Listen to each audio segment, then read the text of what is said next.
देवकी, रोटी का एक भी टुकड़ा नहीं बचा घर में। अब तो चूल्हा भी ठंडा हो गया है। मैं जरा राशन लेने जा रहा हूँ। अगर अभी ना गया तो शाम को तुझे और बच्चे को भूखे पेट ही सोना पड़ेगा। अभी जाना जरूरी है क्या जी? मन बहुत बेचैन हो रहा है। हम पानी पीकर काम चला लेंगे, कहीं कुछ अनहोनी ना हो जाए। आप यहीं रुक जाइए ना, मत जाइए। देवकी, मैं जानता हूँ कि तेरा मन क्यों डर रहा है। जब घर में अनाज का दाना नहीं होता ना, तो हर आवाज डरावनी ही लगती है। पर मेरा जाना जरूरी है। अगर ये चंद पैसे भी हमसे उठ गए तो फिर हम अनाज भी नहीं ला पाएंगे। तू चिंता मत कर, मैं जल्दी लौट आऊंगा। बस तू अपने बच्चे का और अपना ख्याल रखना। ठीक है जी, पर आप जल्द ही लौट आना।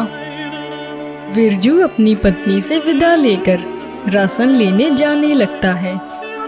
विरजू चलते चलते इतनी सोच में डूब जाता है कि उसे सामने से आती हुई गाड़ी भी दिखाई नहीं देती और विरजू कार से टकराकर गिर जाता है और उसके सर से खून बहने लगता है। अरे बेटा, ये तूने क्या कर दिया? अरे अरे कोई है? अरे इसे जल्दी उठाकर अस्पताल ले चलो। काका, अब मेरे पास समय नहीं है। आप मेरे एक छोटा सा काम कर दीजिए। मेरी पत्नी देवकी और मेरे बेटे का ख्याल रखिएगा। मेरे पास ज्यादा वक्त। तभी विरजू की सांसें थम जाती हैं और यह देखकर चाचा तो सुन्न ही रह जाते हैं। वह भागते हुए विरजू के घर जाते हैं।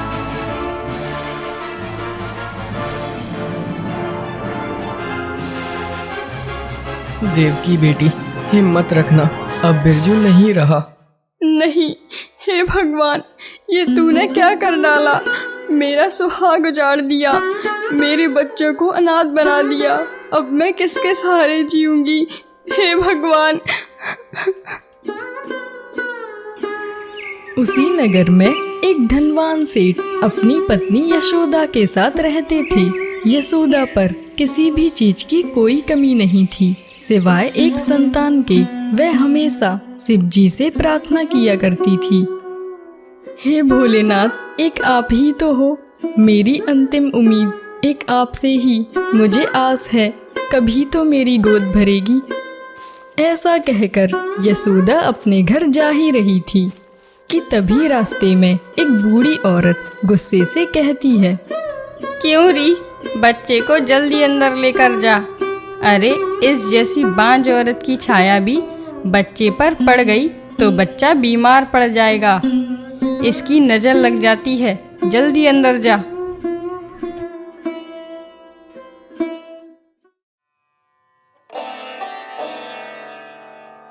क्या बात है यशोदा, क्यों रो रही हो? किसी ने कुछ कहा क्या? कुछ नहीं जी, कुछ नहीं हुआ। वो आँख में कुछ चला गया था, इसीलिए आंसू निकल रहे हैं। यशोदा, तू दिन रात पूजा करती रहती है, लेकिन इससे कुछ बदलेगा क्या? यदि हमारे भाग्य में संतान नहीं है तो क्या भगवान अपना फैसला बदल लेंगे? मुझे ये गांव वाले दिन रात ताना मारते रहते हैं। मुझे अब अपनी ही सांसें बोझ लगने लगी हैं। या तो भगवान मुझे उठा ले या फिर मेरे सर से ये बांझपन का कलंक मिटा दे। अब मुझसे और नहीं सहा जाता। अरे यशोदा, तू तो पागल है। ये गांव वाले तो कुछ भी कहते रहते हैं। इनकी बातों को दिल से मत लगाया कर। मैं हूं ना तेरे साथ। और वैसे भी संतान होना और ना होना ये तो भगवान के हाथों में है। दुनिया क्या कहती है ये मत सोच। नहीं जी, आप नहीं समझेंगे। लोग मुझे देखकर अपना बच्चा छिपा लेते हैं। मेरे संतान नहीं है तो इसमें मेरा क्या कसूर है जी? यशोदा के द्वार पर एक साधु जी आते हैं और आवाज लगाते हैं, अरे देवी, ओ देवी, जरा भिक्षा ले आओ देवी, तुम्हारे द्वार पे साधु जी आए हैं। तभी यशोदा एक थाल में भिक्षा लेकर आती है और संत जी को देती है।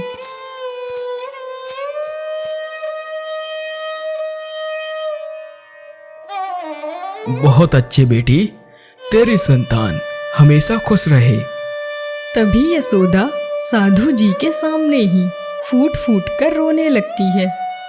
क्या बात है बेटा, हमने कुछ गलत कह दिया क्या? क्यों रो रही हो? शायद भगवान मुझसे रुष्ट हैं। शायद मेरे भाग्य में माँ बनना लिखा ही नहीं था।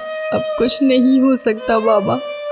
अब मैं तो यूं ही बिन औलाद ही तड़प तड़प कर मर जाऊंगी। बेटी, तेरा दर्द मैं समझ सकता हूँ और मैं जानता हूँ कि तेरे भाग्य में संतान सुख नहीं लिखा है। लेकिन सुन, मेरे शब्द व्यर्थ नहीं जाते। मैं वचन देता हूँ, तुझ पर लगा बांझपन का कलंक एक दिन जरूर मिटेगा। तू चिंता मत कर, अब मैं चलता हूँ।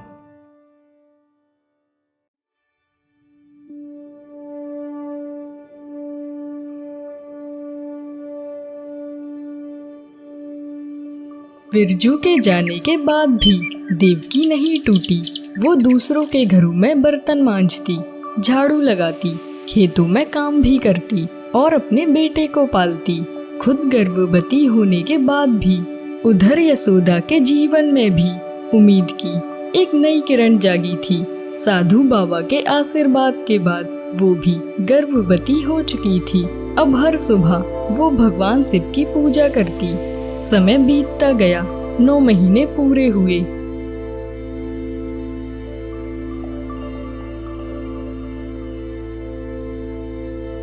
सेठ जी, आपकी पत्नी ने एक बेटे को जन्म दिया था, लेकिन हम उसे नहीं बचा पाए।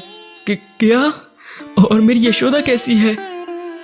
इधर देवकी का बेटा अस्पताल के बाहर खेल ही रहा होता है कि उसका अचानक से एक पैर फिसल जाता है और वह गिर जाता है। उसके सर में गहरी चोट आ जाती है।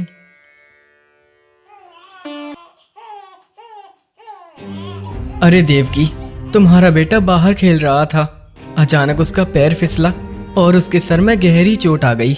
यदि उसका समय पे इलाज नहीं हुआ तो कुछ भी हो सकता है।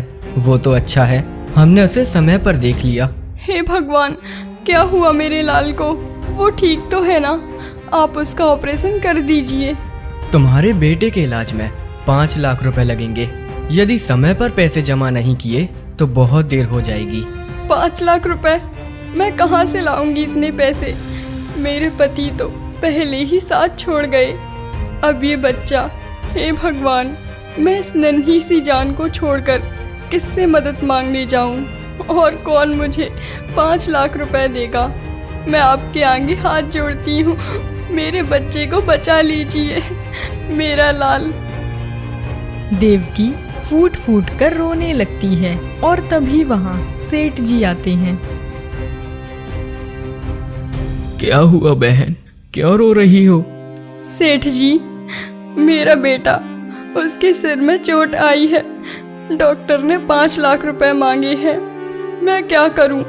मेरा तो सब कुछ छिन गया। मैं कहाँ से लाऊंगी इतने सारे पैसे? बहन, मैं तुम्हारी मदद कर सकता हूँ।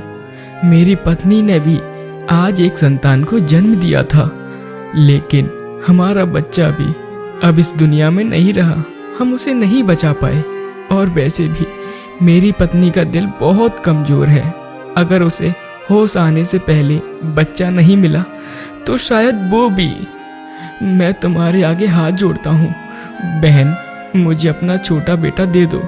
बदले में मैं तुम्हारे बड़े बेटे का इलाज करवा दूंगा। नहीं सेठ जी, ये आप कैसी बातें कर रहे हैं? मैं मजबूर जरूर हूँ, लेकिन अपने बच्चे का सौदा नहीं कर सकती। क्षमा कीजिए। बहन, मेरी पत्नी की जान तुम्हारे हाथों में है। मैं तुम्हारे आगे अपनी झोली पहला कर बैठा हूँ। मुझे अपना छोटा बेटा दे दो बहन। बदले में मैं तुम्हारे बेटे का इलाज करवा दूंगा। हम एक दूसरे के काम नहीं आएंगे तो कौन आएगा? बहन, मैं तुम्हारे बेटे का और तुम्हारा जिंदगी भर खर्चा उठाऊंगा। बस मुझे अपना बेटा दे दो बहन।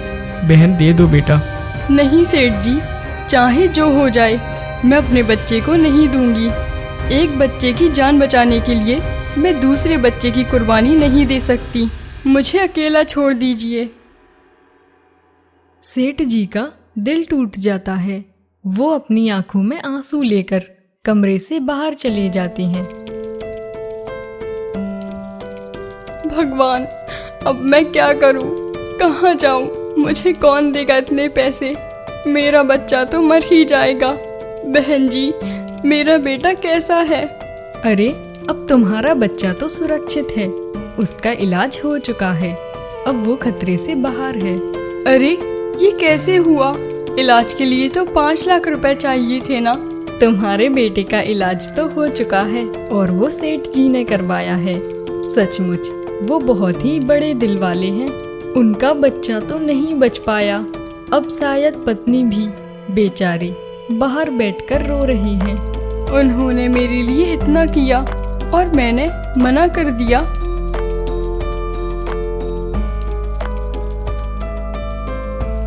सेठ जी, आपकी पत्नी को होश आने वाला है, जल्दी आइए। अब मैं वहां जाकर करूंगा भी तो क्या? तुम ही सच बता देना, जो होगा अब भगवान जाने। अरे, आप चलकर तो देखिए एक बार, आपकी पत्नी आपको बुला रही है। सेठ अंदर जाता है और देखता है कि यशोदा की गोद में एक छोटा सा बच्चा है। अरे देखिए ना जी, देखिए कितना प्यारा बच्चा है हमारा, और देखिए आपको ही बुला रहा है, आइए ना। अरे, और आप रो क्यों रहे हो? कुछ नहीं देवकी, ये तो खुशियों के आंसू हैं। अब तुम आराम करो, तुम्हारा बच्चा बहुत सुंदर है। मैं भगवान जी को धन्यवाद करके आता हूँ।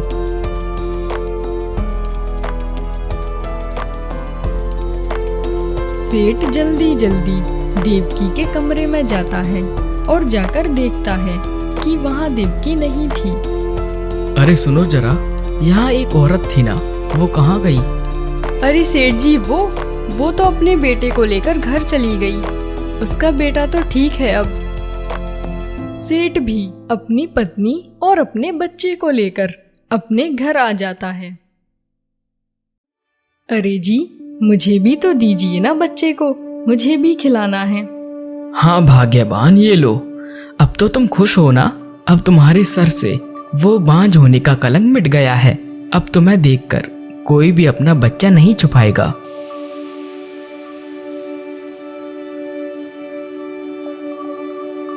अरे जी देखो तो, हमारा मुन्ना कितना सुंदर लग रहा है सोते हुए। कहीं इसे मेरी ही नजर न लग जाए। चलो तुम आराम करो, मैं तुम्हारे लिए आज अच्छी खिचड़ी बनाकर लाता हूँ। सेठ का घर खुशियों से भर जाता है और दूसरी ओर देवकी का घर। सेठ जी आप, अरे अंदर आइए ना सेठ जी। ये लो देवकी, इसमें कुछ पैसे हैं और घर का सामान। मैंने सोचा क्यों ना मैं तुम्हारे घर चलकर तुम्हारे बच्चे का हालचाल पूछ लूं। कल तुम अचानक से अस्पताल से जो चली आई थी, अब तुम्हारा बेटा कैसा है? अरे अब वो ठीक है सेठ जी, वरना मैं तो 5 लाख का इंतजाम सपने में भी नहीं कर पाती। अरे बहन, इसमें दया किस बात की? तुमने भी तो मेरी पत्नी की जान बचाई है, और वैसे भी तुम तो मेरे लिए भगवान समान हो, और मैं तुम्हारा एहसान कभी नहीं भूलूंगा। अरे सेठ जी, आप भी तो भगवान की तरह हैं। आपने भी तो मेरे बच्चे की जान बचा ली। मैं भी आपका एहसान कभी नहीं भूलूंगी। तुम्हारा बच्चा अब हमारे घर में बहुत खुश है। बहन, अगर तुम्हें कभी भी किसी भी चीज की कोई कमी लगे तो तुम मेरे घर आ जाना।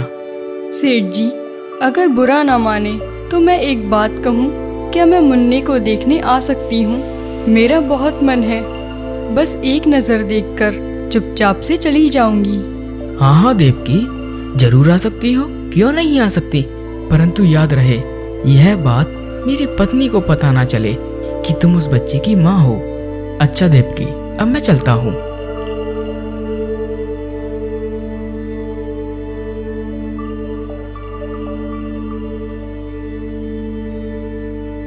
अगले दिन देवकी अपने बच्चे को देखने यशोदा के घर जाती है। अरे अरे, कौन हो आप, और अंदर कैसे घुसी चली आ रही हो? सेठानी जी, मुझे काम की बहुत ज़रूरत है। एक छोटा बच्चा है घर में, उसका पेट भरना है। अगर आपके घर में काम हो तो बता दीजिए, मैं कर लूँगी। नहीं नहीं, हमें कोई ज़रूरत नहीं है काम की, तुम और कहीं देखो। सेठानी जी रख लीजिए ना, मेरे घर पे एक छोटा बच्चा है, जो आप कहोगी मैं वो कर लूँगी, झाड़ू पोछा बर्तन। ठीक है, वैसे भी मेरा बच्चा अभी छोटा है ना, तो मैं घर के काम नहीं कर पाऊंगी। और हाँ, तुम घर की ठीक से सफाई करना और मेरे बच्चे से दूर रहना। ठीक है सेठानी जी, मैं कल सुबह से आ जाऊंगी। अच्छा हुआ जो मुझे ये काम मिल गया, अब मैं हर रोज अपने लाल को देख पाऊंगी।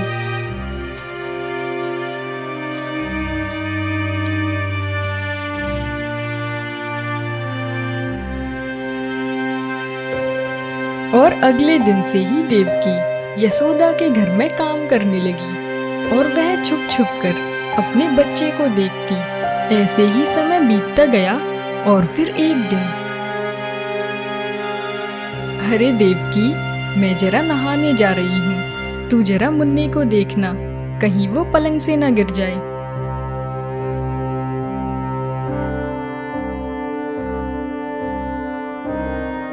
जब देवकी घर का काम ही कर रही थी, तभी बच्चा जोर जोर से रोने लगता है।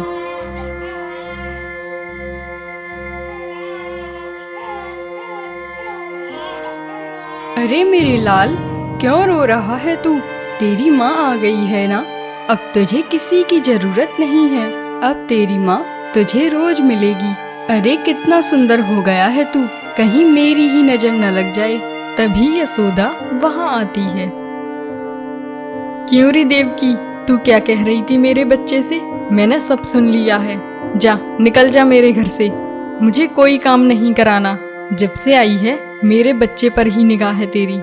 सेठानी जी, वो रो रहा था तो मैंने सिर्फ चुप करवाने के लिए। चुप हो जा, जब से तू आई है तभी से तेरी नजर मेरे बेटे पर है, कहीं तेरी नजर ही न लग जाए उसे। जा यहाँ से, और आज के बाद मेरे बच्चे के पास मत आना। यहाँ काम करने आई है या इसकी माँ बनने? सेठानी जी क्षमा कर दीजिए, आगे से ऐसी गलती नहीं होगी। मैं भी तो एक माँ हूँ ना, इसे रोता देख मेरे अंदर की ममता जाग गई। अरे भाग्यवान, ये भी तो इसकी माँ है, मतलब माँ जैसी ही तो है। नहीं जी, माँ सिर्फ एक होती है और वो मैं हूँ। मेरे बच्चे को छूने का हक किसी को नहीं है, फिर इसने क्यों हाथ लगाया मेरे लाल को? अरे भाग्यवान, वो अपनी गलती मान रही है ना, हमें उसे एक बार माफ कर देना चाहिए। ठीक है देवकी, तुम अभी जाओ, कल से फिर आ जाना, मैं मालकिन को समझा दूंगा। देवकी रोते हुए अपने घर जाती है और फूट फूट कर रोने लगती है। हे भगवान, मेरा ही बेटा मुझसे छीन लिया गया। वो मेरा ही खून है और मुझे ही हाथ लगाने की इजाजत नहीं है। वो होती कौन है जो मुझसे मेरा बच्चा छीने? उसे मैंने जन्म दिया है, उसकी पहली माँ मैं हूँ। मुझे अपना लाल वापस चाहिए। अगर वो मरती है तो मर जाए।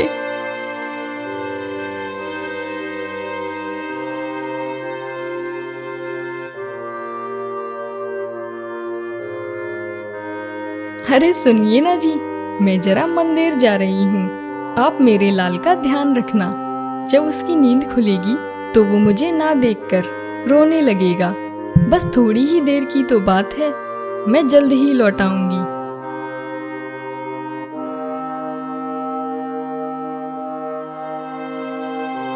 आज फिर किस्मत ने मौका दिया है। मेरे लाल, कितने दिन हो गए हैं सीने से लगाए हुए, ना ही तुझे गोद में लिया। आजा माँ की गोद में, इससे पहले कि कोई देख ले। मेरे लाल, तू भूखा होगा, मैं तुझे आज माँ का दूध पिलाऊंगी। देवकी बच्चे को उठाती है और प्यार से उसे अपनी गोद में लेकर बैठती है और अपना दूध पिलाने लगती है।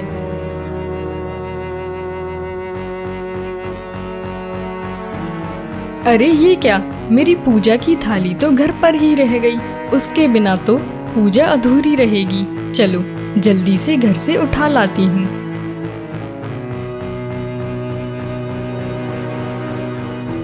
वो जल्दी जल्दी घर लौटती है और घर में घुसते ही यशोदा का चेहरा गुस्से से लाल हो जाता है और वो देखती है देवकी उसके बच्चे को दूध पिला रही थी। देवकी, तेरी इतनी हिम्मत कि मेरे जाने के बाद तू मेरे बच्चे को अपना दूध पिला रही है। तभी यशोदा खींच के देवकी में चांटा मार देती है। हे भगवान, ये कैसा इंसाफ है तेरा। जिस बच्चे को 9 महीने कोख में रखा उसे ही दूध पिलाने का अधिकार नहीं है। देवकी, ये तू क्या बक रही है? सुनिए जी, ये देवकी क्या कह रही है? बताइए ना सेठ जी, अब इनको सारी सच्चाई बताइए। अब मैं अपने बच्चे से ज़्यादा दूर नहीं रह सकती। मेरी गलती थी कि मैंने अपना बच्चा आपको दिया।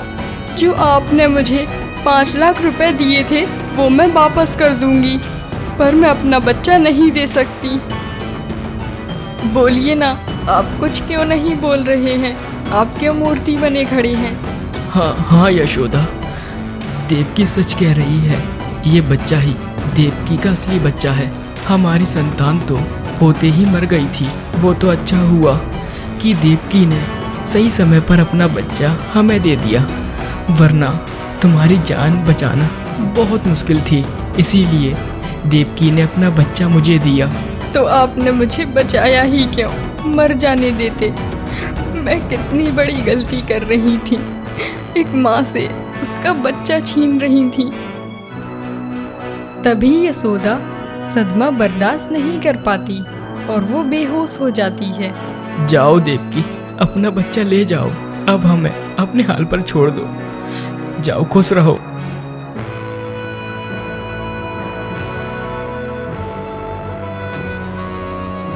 मेरे मुन्ने, अब मैं तुझे किसी को नहीं दूंगी। अब तू मेरे साथ ही रहेगा।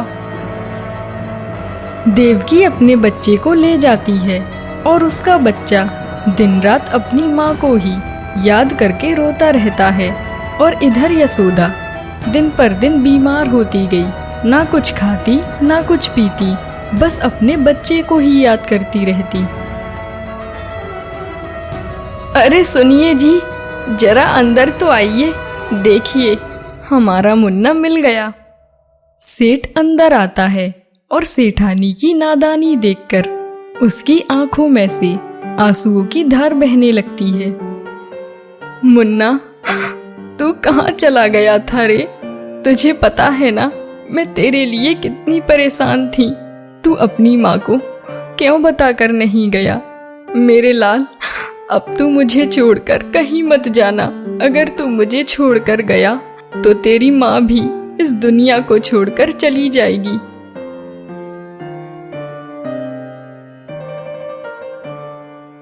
इतना कहते ही यशोदा तो बेहोश हो जाती है। अरे भाग्यवान, क्या हुआ तुम्हें? आंखें खोलो भाग्यवान। यदि तुम्हें कुछ हो गया तो फिर मैं भी अपने आप को माफ नहीं कर पाऊंगा। मैं भी डॉक्टर को बुलाता हूँ। चिंता मत करो, मैं तुम्हें कुछ नहीं होने दूंगा। तभी सेठ एक डॉक्टर को बुलाकर लाता है। सेठ जी, आपकी पत्नी को गहरा सदमा लगा है और इसी वजह से वो कोमा में चली गई हैं। अब तो भगवान ही मालिक हैं। नहीं डॉक्टर साहब, अगर आप ही ऐसा बोलेंगे तो फिर मेरी पत्नी को ठीक कौन करेगा? कुछ कीजिए डॉक्टर साहब, मैं आपके आगे हाथ जोड़ता हूँ। माफ कीजिएगा सेठ जी, हम इसमें कुछ नहीं कर सकते। पता नहीं आपकी पत्नी कोमा से बाहर आएगी भी या नहीं।